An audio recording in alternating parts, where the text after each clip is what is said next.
অভিক আর রূপসার মেয়ের আজ 17তম জন্মদিন। কাজ থেকে ফেরার সময় অভিক একটা কেক নিয়ে এসেছে। সেটা রেখে এখন হাত মুখ ধুতে ঢুকেছে বাথরুমে। রূপসা বাইরের বারান্দায় এসে দাঁড়ালো।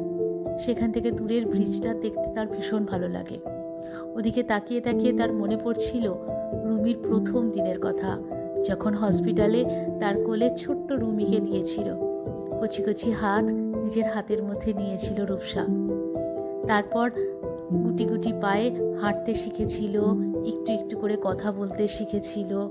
পরম যত্নে মানুষ করেছিল তাকে।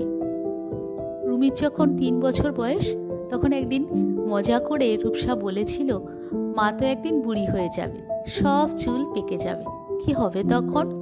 রুমি ঠোঁট ফুলিয়ে সে কি কান্না! বারবার বলছে, আমার মা কখনো বুড়ি হবে না, আমার মায়ের চুল কখনো পেকে যাবে না। সে কান্না ভোলাতে অভিক নিয়ে এসেছিল এরকমই একটা ছোট্ট কেক। তারপর আস্তে আস্তে বড় হলো রুমি, স্কুল পেরিয়ে কলেজের দোরগোড়ায় গেল। মা মেয়ের বন্ধুত্বটা তখন থেকেই যেন একটু শিথিল হয়ে গিয়েছিল। রূপসা ভেবেছিল হয়তো নতুন নতুন বন্ধু, পড়াশোনার চাপ, তার জন্যই তাদের মধ্যে এই দূরত্ব। কিন্তু ভিতর ভিতর মেয়েটা যে এত কষ্ট পাচ্ছিল আজ করতে পারেনি সে। রুমির সব সময় নজর ছিল সে ভীষণ বড় কিছু একটা করবে, ভীষণ ভালো রেজাল্ট হবে তার, সবার থেকে বেস্ট হতে হবে তাকে।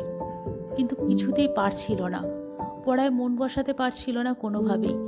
রেজাল্ট ক্রমশ খারাপ হতে থাকছিল, ডিপ্রেশনে চলে যাচ্ছিল সে। কিন্তু একথা কাউকে বলেনি।